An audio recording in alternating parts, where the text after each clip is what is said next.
¿Qué le pasó realmente a Ricky Nelson? Durante 40 años, el misterio perduró.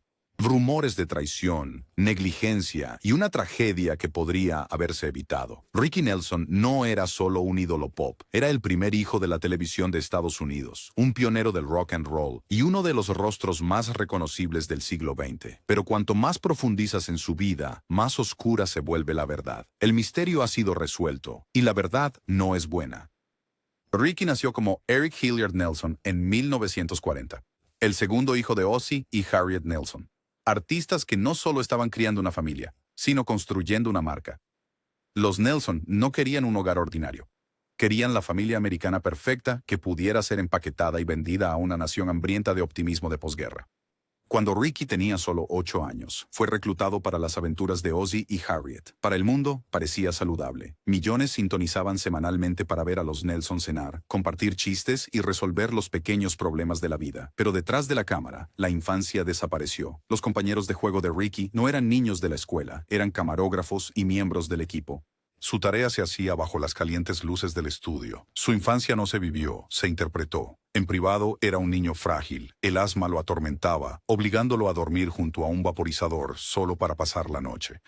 Su madre, Harriet, mantenía la sonrisa, pero Ricky a menudo se quedaba despierto, luchando por respirar. No elegí la fama, admitió más tarde. Simplemente crecí y todos estaban mirando. Esa frase lo dice todo. Nunca le dieron una opción. Aún así, había un lugar donde encontraba libertad. Música. En 1957, para impresionar a una chica que le gustaba a Elvis, Ricky grabó I'm Walking. No estaba destinado al mundo, estaba destinado a ella, pero el sencillo explotó, vendiendo 1 millón de copias en un mes. El chico tímido se convirtió en un fenómeno del rock and roll de la noche a la mañana. A los 18 años, era una de las mayores estrellas de Estados Unidos, y aún así, Ricky estaba siendo cuidadosamente manejado. Cada centavo que ganaba iba a las manos de su padre. Estaba ganando millones, pero vivía con una asignación de $50 a la semana. Más tarde, Ricky confesó con amargura. Tenía dinero en el banco, pero tenía que recoger botellas de refresco con mi novia para poder pagar las entradas al cine. Imagina ser adorado por millones mientras aún te tratan como a un niño en tu propia casa. Esa era la realidad de Ricky. A principios de la década de 1960, Ricky Nelson estaba en todas partes, en la radio, en las tiendas de discos, en la televisión. No era solo otro cantante, era una de las primeras verdaderas estrellas crossover, moviéndose sin esfuerzo desde la sala de estar de la comedia de situación al mundo del rock and roll. Sus discos se vendieron por millones. Su rostro sonreía desde las portadas de revistas para adolescentes. Sus conciertos atraían a fanáticos que gritaban con una histeria que rivalizaba con la que rodeaba a Elvis Presley. Para Estados Unidos, lo tenía todo. Pero el mundo de Ricky Nelson nunca fue suyo. Su padre, Ozzy Nelson, gobernaba el imperio con mano de hierro. Lo que Ricky vestía, lo que cantaba, dónde actuaba e incluso cómo gastaba sus ganancias, cada decisión pasaba por el control de Ozzy. Para cuando Ricky cumplió 18 años, había generado más de $500,000, una fortuna que hoy valdría millones. Y sin embargo, al chico que impulsó ese imperio solo se le daban $50 a la semana. Tenía dinero en el banco, recordó Ricky años después, con su voz teñida de incredulidad. Pero tenía que recoger botellas de refresco con mi novia solo para poder pagar entradas de cine. El chico que América adoraba estaba detrás de la cámara, una marioneta con cuerdas doradas. Las canciones eran elegidas para él, no por él.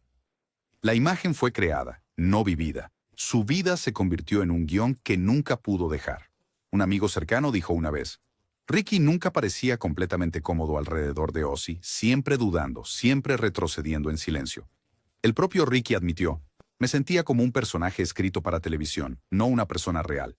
Aún así, intentó crear algo real. En abril de 1963, Ricky se casó con Christine Harmon, hija del héroe del fútbol ganador del Heisman, Tom Harmon, y la actriz Elise Knox.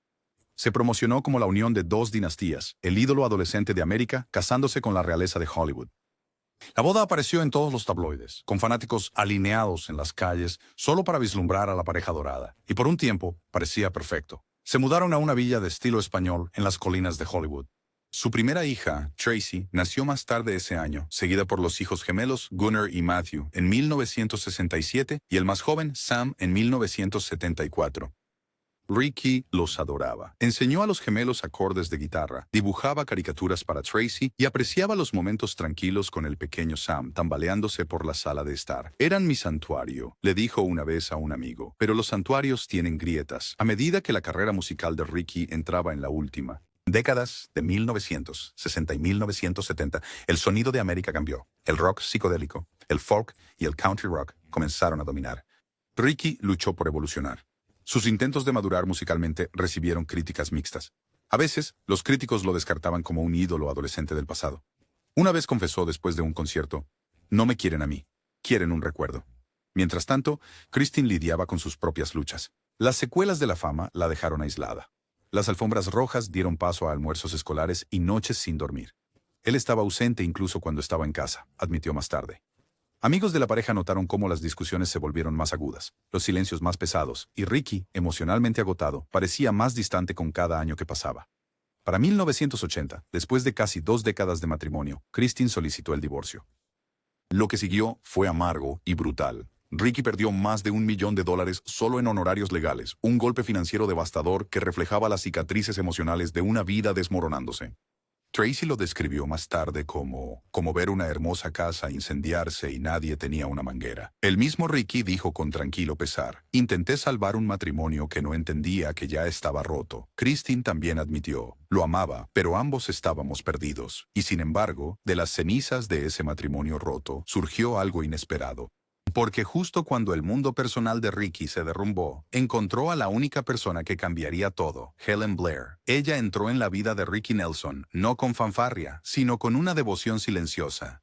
En 1980, mientras su matrimonio con Christine Harmon se desmoronaba y su carrera se encontraba en aguas inciertas, apareció Helen Blair, una mujer que el público apenas notó, pero que se volvió indispensable para el propio Ricky. Helen no era una estrella, ni buscaba atención. Había trabajado como modelo a tiempo parcial, como asistente de gira, y conocía el agotador ritmo de la vida en la carretera. A diferencia de muchos que orbitaban alrededor de Ricky, Helen no lo veía como un ícono. Lo veía como un hombre, desgastado por las expectativas, marcado por años de control, pero aún buscando paz. Para Ricky, eso fue revolucionario. Los amigos notaron inmediatamente la diferencia. Estaba más tranquilo con Helen cerca. Sonreía más fácilmente. El borde de inquietud que lo había seguido durante años se suavizaba cuando ella estaba a su lado. «Ella no intenta arreglarme», Ricky le dijo una vez en voz baja a un compañero de banda. «Simplemente me deja respirar». Para entonces, su divorcio de Christine ya se estaba desmoronando en público. Su separación se finalizó en 1982, después de largas y amargas batallas legales que agotaron a Ricky financiera y emocionalmente. Helen no causó el colapso. Ella llegó después de las consecuencias. Sin embargo, eso no impidió que los críticos e incluso miembros de la familia de Ricky la juzgaran. Su madre, Harriet, nunca aprobó. Algunos fans la descartaron como una oportunista, pero a Ricky no le importaba. Una vez dijo, «Por primera vez, siento que no me están observando». La propia Helen entendía su lugar. Ella no estaba tratando de ser el centro de atención. «No necesito un anillo», le dijo supuestamente a un amigo cercano. «Solo necesito que él sepa que estoy aquí». Y lo estaba. Siempre en el fondo, siempre justo fuera del escenario, siempre a su lado cuando las luces se apagaban. En las fotografías de principios de los años 1980, la diferencia es notable.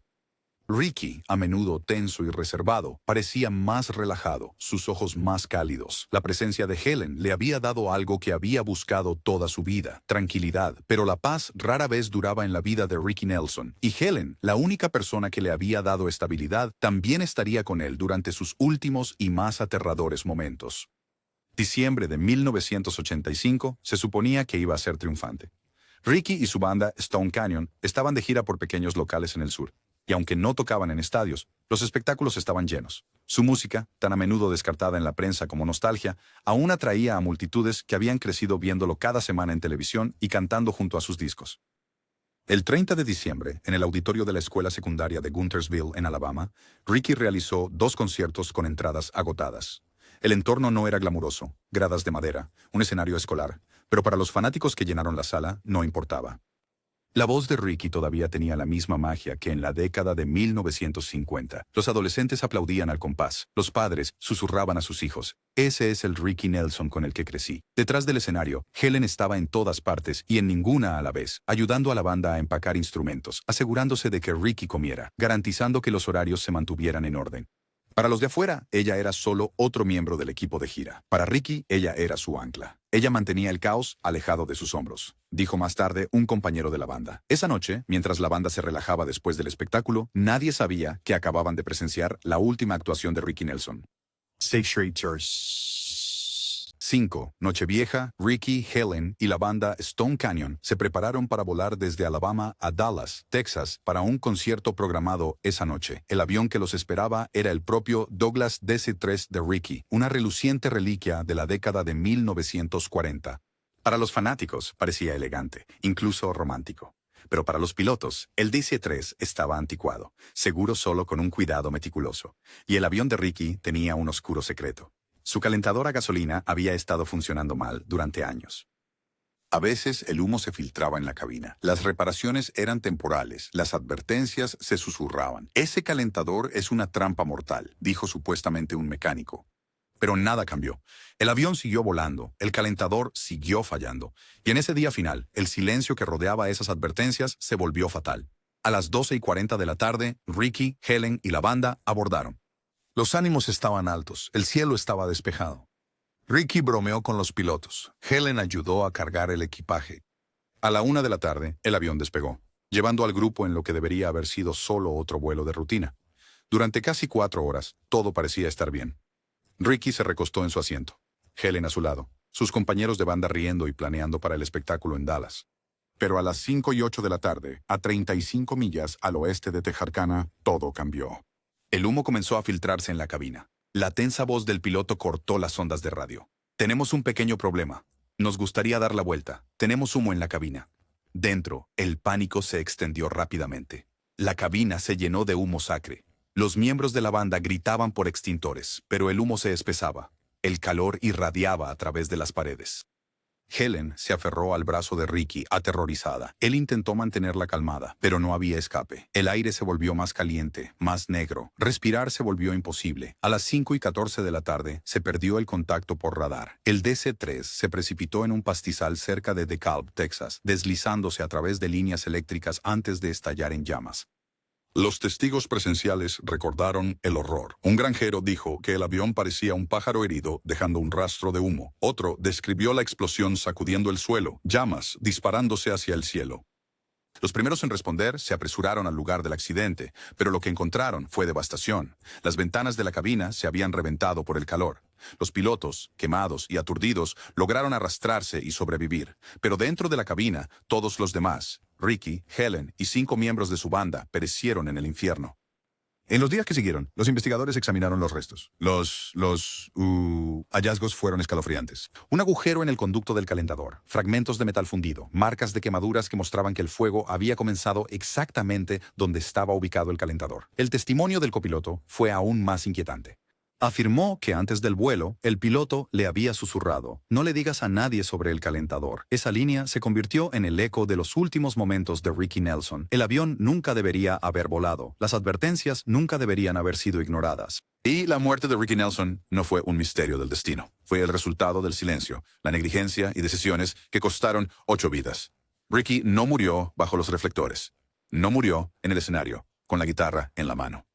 Murió asfixiado por el humo, sosteniendo la mano de la única mujer que lo había amado sin condiciones. Y para hacer la tragedia aún más cruel, el mundo intentaría borrarla de la historia por completo. El accidente fue noticia en todo el mundo.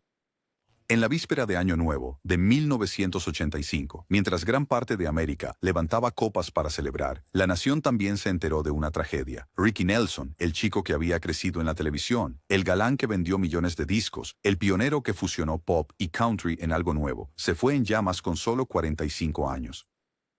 Los Ángeles se preparó para el funeral. El 6 de enero de 1986, 250 dolientes se reunieron en la iglesia de las colinas, en el Parque Memorial Forest Lawn. No era simplemente un memorial, era un espectáculo. Las cámaras alineaban las calles, los tabloides enviaron reporteros. Los fanáticos llevaban flores, discos de vinilo y notas escritas a mano presionadas contra sus pechos, como si estuvieran aferrándose a Ricky por última vez. Dentro, caras conocidas llenaban los bancos. Connie Stevens, Angie Dickinson, John Fogerty, incluso el coronel Tom Parker. El aire estaba cargado, denso de dolor, pero también de silencio, el tipo que sigue a una pérdida repentina e insensata. Sin embargo, al abrir los programas, una ausencia gritaba más fuerte que los himnos. El nombre de Helen Blair no se encontraba por ningún lado. Helen, la compañera constante de Ricky durante 5 años, había muerto junto a él en ese DC-3 en llamas. Había sido su confidente, su pareja, su calma en la tormenta. Y sin embargo, Y en su funeral, ella fue borrada. Su madre, Harriet, que nunca la aprobó, supuestamente insistió en que no se mencionara a Helen. Para la familia Nelson, ella era invisible. Para el mundo, fue reducida a una novia. Su devoción fue eliminada de la narrativa oficial. Sus padres suplicaron que la enterraran junto a Ricky. Su solicitud fue denegada. Helen murió sosteniendo la mano de Ricky, sin embargo, en el primer borrador de la historia, desapareció como si nunca hubiera existido. En los días posteriores al accidente, investigadores de la Junta Nacional de Seguridad en el Transporte descendieron sobre los restos carbonizados esparcidos por el pastizal de Texas. Lo que encontraron pintó un cuadro no de destino, sino de fracaso. El incendio se había originado cerca del calentador de cabina a gasolina del avión, un componente notorio entre los pilotos por su diseño temperamental. El conducto estaba marcado de negro, retorcido por el calor. Fragmentos de metal fundido estaban esparcidos por los restos. Estaba claro que el calentador no solo había fallado, había quemado el avión de adentro hacia afuera. Durante años, los pilotos se habían quejado de humo en la cabina. Los equipos de mantenimiento habían señalado problemas. El calentador era un secreto a voces, una bomba de tiempo oculta tras un encanto nostálgico. Pero en el mundo de la aviación de vuelos charter privados, los atajos eran comunes y la seguridad se dejaba con demasiada frecuencia al azar. Nadie dejó en tierra la aeronave. Nadie insistió en reparaciones que perduraran. Y luego vino el detalle más escalofriante. En un testimonio jurado, el copiloto sobreviviente admitió que justo antes del despegue, el piloto se inclinó y susurró: «No le digas a nadie sobre el calentador». Una advertencia no a los pasajeros, no a las autoridades, sino al silencio. Esa única frase se convirtió en el fantasma de los últimos momentos de Ricky Nelson. Los tabloides intentaron distorsionar la tragedia, alimentando rumores de drogas o vida imprudente. Pero la verdad era más oscura en su simplicidad. Esto no fue la imprudencia de una estrella de rock. Fue una negligencia sistémica. Se permitió volar a un avión con un defecto conocido. Un silencio sobre su peligro selló el destino de todos a bordo. El informe oficial de la NTSB no llegó a asignar culpabilidad. La causa del incendio se catalogó como indeterminada. Pero aquellos que conocían a Ricky, aquellos que conocían el avión, entendieron. El silencio lo mató, el misterio se resolvió y la verdad no era buena, era imperdonable. De regreso en California, el dolor se propagó como un incendio forestal a través de la fracturada familia de Ricky Nelson. La noticia del accidente no solo llegó, sino que detonó, rompiendo los frágiles lazos que la fama y años de agitación ya habían tensado. Tracy Nelson, la hija mayor de Ricky, de 22 años, se derrumbó al escuchar las palabras. Para ella, el anuncio no se sentía real. Más tarde describió esa noche con una claridad desgarradora. No podía moverme, no podía hablar, sentía como si el aire hubiera sido arrancado del mundo. Tracy había crecido viendo a su padre equilibrar la música, las giras y los demonios personales, pero nada la preparó para la finalidad de la muerte. De la noche a la mañana, fue empujada a un papel extraño, el ancla adulta de una familia que aún se tambaleaba por décadas de escrutinio público y desamor privado.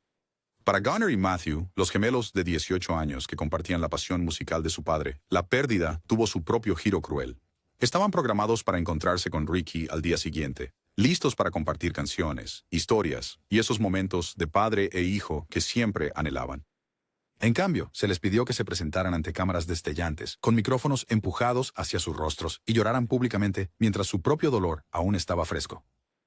Gunnar admitió más tarde: no solo perdimos a un papá, perdimos nuestra base. Habían crecido idolatrando a Ricky, no solo como padre, sino como un símbolo de lo que la música podía significar. Su ausencia repentina los dejó vacíos, sus vidas divididas para siempre en un antes y un después. Y luego estaba Sam, el más joven, de solo 11 años. Era demasiado joven para comprender completamente el peso de la tragedia. En las semanas que siguieron, se quedaba junto a la puerta, esperando el sonido de pasos, el clic familiar de la cerradura. Pensé que volvería, admitió suavemente más tarde. Siempre lo hacía. Para un niño, el regreso de su padre de las giras siempre había sido una promesa.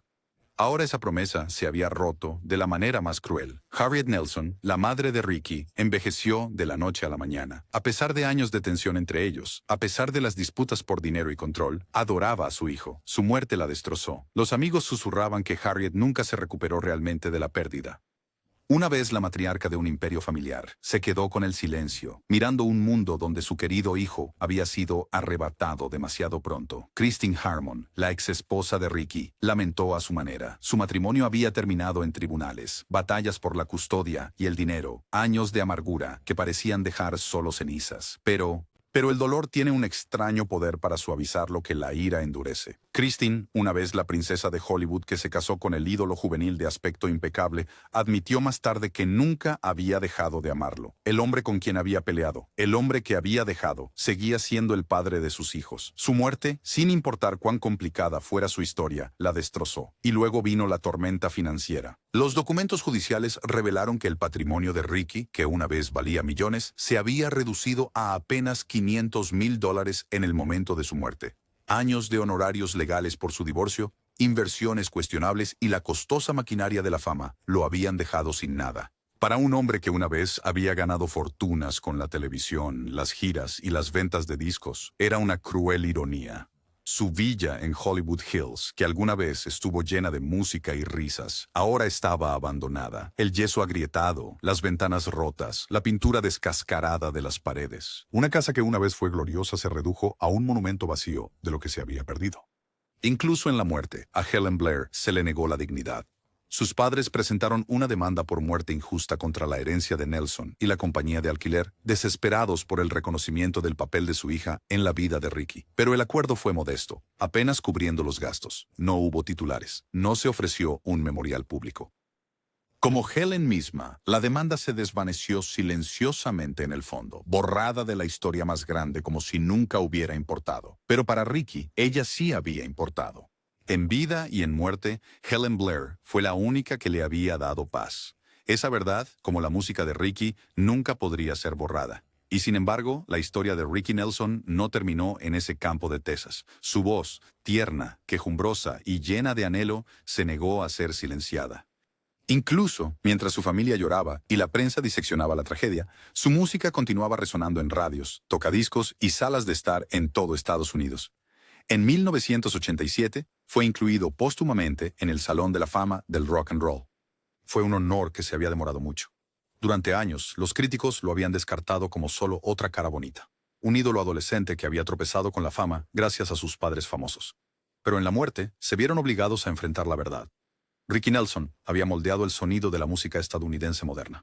Al mezclar country, rockabilly y pop con un encanto sin esfuerzo, sentó las bases de lo que más tarde se convertiría en el movimiento del country rock. Sin Ricky, The Eagles, Linda Ronstadt y muchos otros podrían haber sonado muy diferentes. Sus hijos llevaron la antorcha. Tracy Nelson, su hija mayor, se convirtió en una actriz respetada.